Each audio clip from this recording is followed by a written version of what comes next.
একটা ছোট্ট বাচ্চা আমার কাছে খাবার কিনে দিতে বলেছে, আমি তাকে খাবারটা কিনে দিইনি। নমস্কার, আমি রুষা, গোকুলপুর কাটাগঞ্জ কাঁচরাপাড়া থেকে আমি একটা ছোট্ট হোম বেকারি চালাই। আমি আমার এই ভিডিওর মাধ্যমে আমার এই বিজনেস পারপাস যে কোনো ঘটনা তোমাদের সাথে শেয়ার করি। আমি বেশিরভাগ সময়ই কাঁচরাপাড়া স্টেশনে কিন্তু ডেলিভারি করতে যাই। এবার অনেক সময় অনেক বৃদ্ধ দাদু দিদা অথবা যে কোনো বাচ্চাই আমার কাছে আবদার করে যে দিদি কিছু কিনে দাও, খাবো।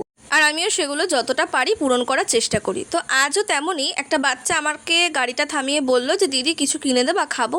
যখন ও কথাটা বলেছে তখন আমি অলরেডি গাড়িতে রানিং উঠে পড়েছি। তো তবুও আমি গাড়িটা থামিয়ে ওকে বললাম, কি খাবি, চপ খাবি? তোমরা সবাই জানো যে কাঁচরাপাড়া স্টেশনের সামনে একটা চপের দোকান রয়েছে।